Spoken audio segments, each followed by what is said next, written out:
All right, guys, we are going to be reacting to Jim Jefferies, Gun Control from Bear. I think this is an Netflix special. I saw a lot of Americans reacting to this video.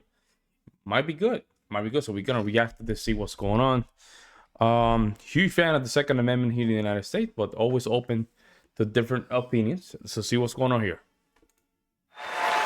Second reason, and this is the big one. I'm foreign. And that's pissing the fuck out of you right now. And your brain is on a loop and you can't fucking turn it off. And it's just going around in a circle and you're just going, if you don't like it, go home. If you don't like it, go home. And my answer to that is no. Came here legally, I pay my taxes, I'll say whatever the fuck I want. Your First Amendment means that I can say the Second Amendment sucks dicks. And unless you're an American Indian, you're a fucking immigrant as well, so fuck off. People get so precious about it. Like, I understand that to Americans your Constitution is very important. I respect it, but please understand that every country has one as well. It's no more special than any other Constitution. We have one in Australia. I don't know what it says. I've never seen it. If there's a problem, we'll check it, but everything's going fine. And don't get me wrong, I get that the Constitution's important to you. I get it, right? I've had people come up to me in my face and scream at me in car parks as I'm leaving the theatre, going, "You cannot change the Second Amendment." And I'm like, yes, you can. It's called an amendment. Like, if you can't change something, it's called an amendment. See, many of you need a thesaurus more than you need a constitution. And if you don't know what a thesaurus is, get a dig. The thing is, you know what's crazy? And I understand what he's saying. The problem is, here's the problem. The problem is that in that amendment, there's a section of the Second Amendment that says should not be infringed. Should not be infringed, right? Meaning it cannot be taken away. Now you can try to take it away. Good luck with that. Good luck with that. A lot of Americans, they're crazy. They just want to use those guns. I'm telling you, yeah, try, just try to do it. Ain't gonna happen. Ain't gonna happen. Ain't gonna happen. And every time there's a new threat to just take the Second Amendment now, the gun and the ammunition, they always go up. They start selling, right?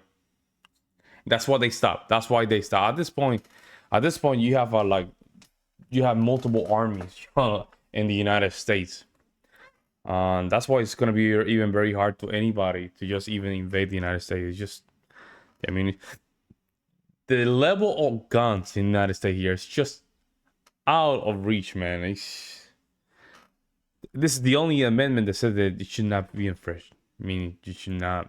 It's not even constitutional to just amend that amendment. You can try to do that, but you might just get a coup.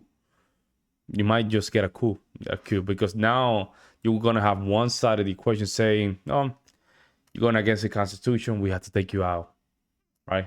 And it happened. You know what's crazy? It happens in New Mexico. A lot of people don't talk about this. The governor of New Mexico said, "We're gonna ban the guns. We're gonna ban the guns," and she passed like a executive order. And the police came out and said, "We're not going to enforce that executive order." They said, "Then we're not going to enforce it." And the thing is that there's no enforcement behind a law. It becomes an abstract concept. Understand politics. If you pass a law, if there's no enforcement behind that law, it's just an abstract concept. Even for the Second Amendment, this can change. It can change. Let's say you cannot amend the Second Amendment, but all of a sudden you have enforcing laws that go against it. That's a way of abolishing too. Yeah, but if you want to try to ban it, right, which is impossible, you might gonna get a coup. That's my opinion on this. Dictionary, work your way forward. Don't don't think your constitution is set in stone. You've changed things before. You used to have prohibition in there, right? And then people were like, hey, who likes getting fucked up? Yeah, I like getting fucked up too. Let's get that one out. Let's get that one out. You used to have this other thing in America called slavery. And then Lincoln came along and went, that's it, no more slaves. And 50% of you went, fuck you, don't take my slaves. I think the majority of Americans were against it. Also, when it comes down to slavery, it was not a constitutional law. It was more a state issue. So each state, they have some laws in favor or against it. But at that point, the federal government didn't have any laws written in their constitution or passed by Congress. It doesn't have to be in the constitution, it could be passed by Congress. So the fear was that if you pass any laws that would just ban slavery or modify to be in favor, you will have the Civil War, which happened either way, right? Because they were right. The South were right in thinking that Abraham Lincoln was gonna take their slaves. They were right? And that's why we had the Civil War.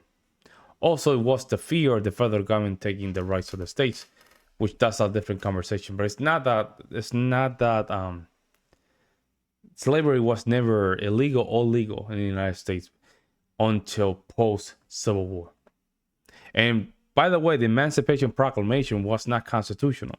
So it was not even a law of the land because it was struck by the federal courts, or it was going to be struck by the federal courts. And then the same bullshit arguments came out that you have with guns. Why should I have my slaves taken off me? I'm a responsible slave owner. I am trained in how to use my slaves safely. Just because that guy mistreated his slaves doesn't mean that my rights should be taken away from me. Yeah, that's a false equivalency. You never had the right. You never had the right under the Constitution to have slaves. The arguments were that supposedly was property. But the problem is a man cannot be a property, right? A slave cannot be a property. Only if it was indicated by the state, but the state cannot go above the federal law. But the problem is that there was no federal law to just defend or, say that you have right to own slaves. It was not like that.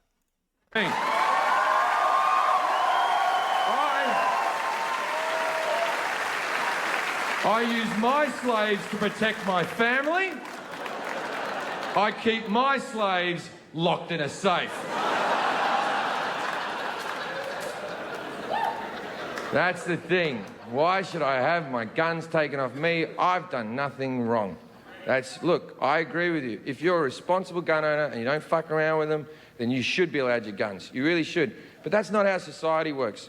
We have to play to the 1% that are such fuckwits they ruin it for the rest of us. We have to walk as slow as our slowest person to keep society fucking moving, right? Mm-hmm. I take drugs like a fucking champion, right? We should all be allowed to take fucking drugs, but we can't, can we? Because Sarah took drugs and she stabbed her fucking kids. Thanks. Yeah, drugs, but those against drugs are not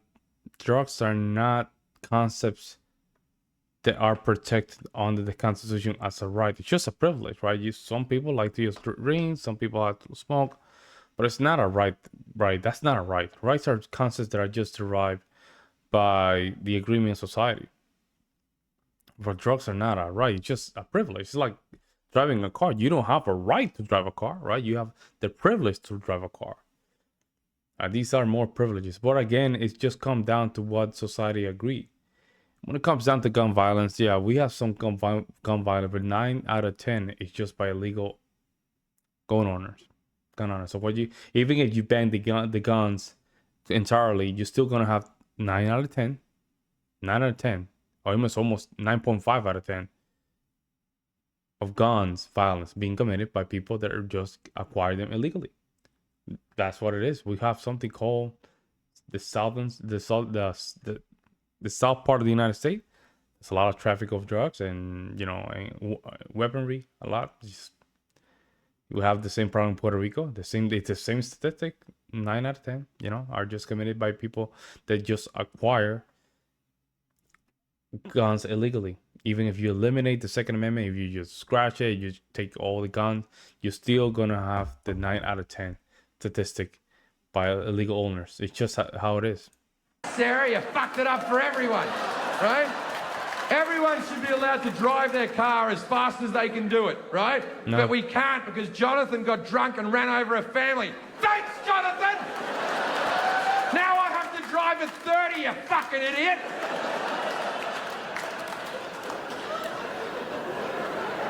See, that's the thing. See, but that's not a right. See, driving a car is not a right. It's a privilege, right? Why should I have my guns taken off me? I'm responsible just because that guy's crazy. Who's to say you're not crazy? That's the thing about crazy people. They don't know they're crazy. That's what makes them crazy. Mm-hmm. The only thing you know for sure on this earth is I think, therefore I am. You know that you exist. Anything past that is open to interpretation, right? You know you exist and that's it. Right now, I think I'm in Boston talking to 1,200 people. That's what I think I'm doing.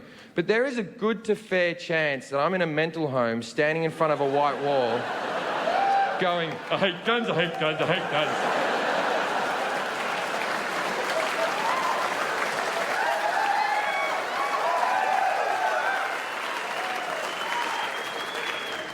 See, one of the better arguments is, well, if you take the guns away, then only the criminals will have guns. Not true. When they banned the guns in Australia, it worked. When they banned them in Britain, it worked. Okay. That Bushmaster gun that the kid was going to use in Sandy Hook cost like $1,000 American. You can buy it in Walmart. It'll be delivered to your house. That's it. Not true. Not true. Not true. I don't know why they say that, but that's not true, guys. That's not true. You have to pass a background check before they can even give you a gun. That's not true. I don't know how this became like a thing. Like, yeah, you can simply just call Walmart, just get your gun delivered. It's not true. Not true at all. That's true. They do that. They will create that. They're basically creating a felony, a federal felony. Like, you will have Walmart just shutting down. It's not true. You have to pass like what we call a background check. It's a federal. Sometimes it's just state or federal, and you have even a DUI. They will not even give you the gun. Right? It's that simple. But I don't know why they say that. Like, yeah, you can simply just go online, get a gun. You have to pass a background check. And if something happened that is pop and said decline, they cannot deliver you a gun. They can't. You can't even buy it. Right? So. Man, and also if I buy a gun and just sell it in the black market, if that person deletes somebody with that gun, I go to prison. I go to prison. The guy that deleted a person go to prison, and I go to prison because I respond that gun is registered under my name. It can never be switched to somebody else unless it's by pass it on. But family, in not all the states, right? It's just different states. But I don't know why people say that. In Walmart, you can simply just go online, order. Good luck with that. Hey, if somebody can do that, I don't know. Good luck with that, but almost impossible to do. Right? That same gun in Australia on the black market costs $34,000. Now, if you have $34,000, you don't need to be a criminal. You've got $34,000. You're a great little saver. Keep going.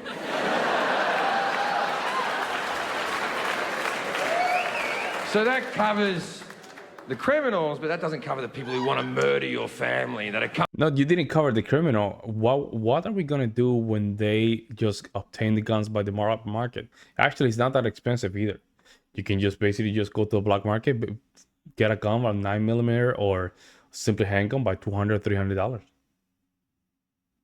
AK-47, very cheap as well. It's easy to, especially AK-47 because they're very cheap to do. You can find this gun easily in the southern border. Like, they're very easy to find. Southern border, even black market, these guns are very easy to get. And they don't have no track record. So you can delete somebody and nobody's gonna know who owned the gun. He didn't tackle that one. I don't know. Coming after you and your family. It kind of does. Like, the people who do the massacres, it covers them because, okay, the kid at Colorado who thought he was the Joker, let's say that he had some social issues. The kid at Sandy Hook was Asperger's as fuck. A lot of cuckoo. Right? I don't know if you know a lot about the black market, but you can't just rock up at the docks going, guns! Who wants to sell me a gun? If you have the money, if you literally have the money, they will find it for you. They don't give a damn. They're criminals. They're not gonna do a background check on you. Like, they're criminals. Do you have $500? Here's the handgun. Do not contact me again. That's it. You can literally go to the deep web. You find a lot of these guns. I mean, I don't know, man. Now, I'm going to wrap this up. We won't talk about it anymore. Now, see, the one thing that I do really agree with the right to bear arms, I really agree with that. The real reason it was written was so that you could form a militia to fight against a tyrannical government. In case the government became a bunch of cunts, you could all get your guns and fight back. And that's why it was written. Yeah! These are Bostonian. They don't believe in this shit. And that made a hell of a lot of sense when it was just muskets. No, it made sense for people during the Civil War. It makes a lot of sense. We have not only we have muskets, but we have very well developed guns. We were even doing trench warfare because the guns were very well developed. No, and I think some of the letters of Adams and all the founding fathers, they were telling citizens, just, you know, you have cannon, you can carry cannon, you can carry boats with cannons. It was not muskets alone. It was literally telling them, like, make sure you carry your tank, not your tank. It was your, I forgot now. The cannons, right? Cannons. Ships with cannons. They were very open about it. Because they believe that a well-regulated militia can keep the government in check. Which is true. And again, I have to go back to the Civil War because that was the argument. And they literally gave the federal government a huge pushback.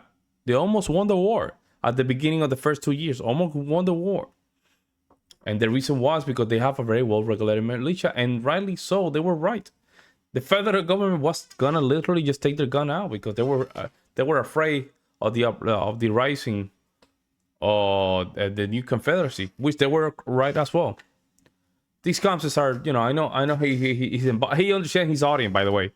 He's a smart guy. He understands that he's in Boston, which is a very liberal, communist, socially place to be, man. He understands. He's not that stupid. He's a smart guy. You do know the government has drones, right? You get that? You're bringing Citizens has drones as well. You see? Guns to a drone fight. Yeah, like if we went back to muskets, I'm all for it. Keep the Second Amendment. If we all have muskets, muskets are awesome. Every cunt should be carrying a musket with them at all times. You know what's good about the musket? It gives you a lot of time to calm down.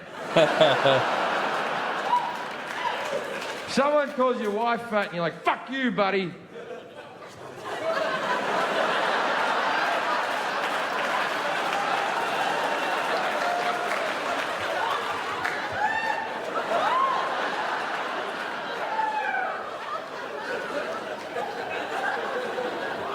Nah, you're not a bad guy. You're all right. Yeah, muskets were very hard to load. Yeah, it's true. Let's see what people say. In Australia, healthcare is a right and gun ownership is a privilege. In America, gun ownership is a right. Healthcare is a privilege. Some people really need to readjust their sight. This is the best tech talk I have ever seen. I have watched this at least 10 times or more since the first came out. It is the best stand-up bit ever performed on stage regarding political issue. He was okay. He was not to that point. Absolutely love the whole, but for some reason, when he yelled, "Thanks, Jonathan," making me laugh my ass off every time.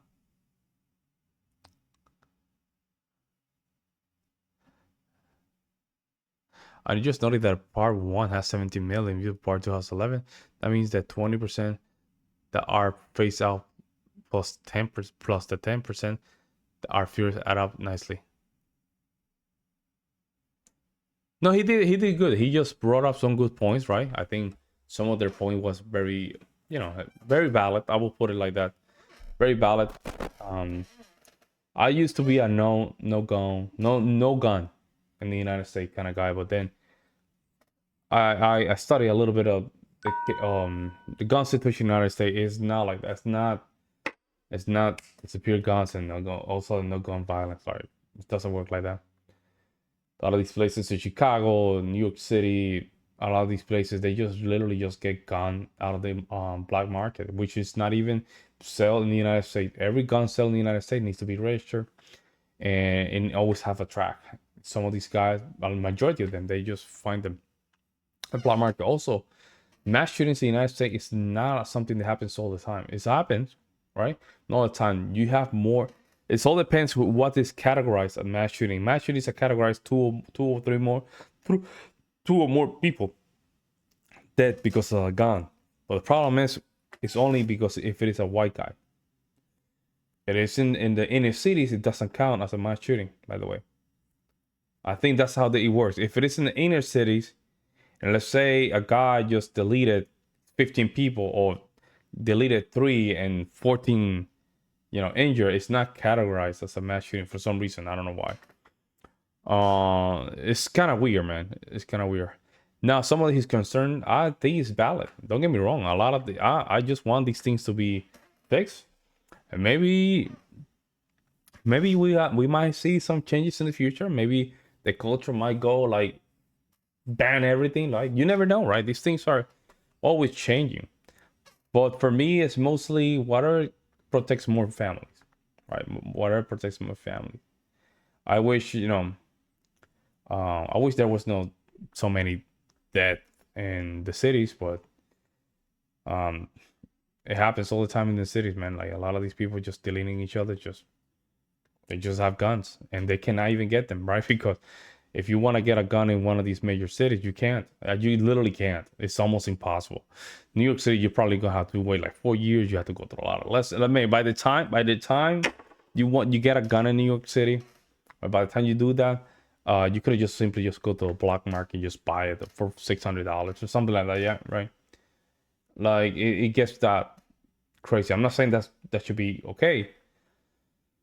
But when it comes down to the gun situation in the United States, it doesn't work like that. The highest gun restrictions areas, they always have the highest homicide, which is very interesting. You won't if you follow the argument, the more restrictions you have to obtain a gun, you might have less homicides. But it doesn't really equate like that. So that's something very interesting, and all depends also demographics. Demographic has something to do with it, right? Maybe if the United States has a more concrete demographics where we're following one culture, maybe that can happen. Like let's say if for example a society like Finland, Japan, Korea, which are they're all in the same page. Maybe banning all the guns will make sense. Does that make sense? Maybe banning all the guns would make sense in those type of societies. But when you have a society that is completely mixed, different people, different cultures trying to find this up, and on top of that, different culture, but then you want to be an American as well. It's just too much stuff, man. Too much stuff. But I don't know, guys. Let me know what you guys think in the comment section below. I would love to hear your guys' opinions. I'll see you in the next one.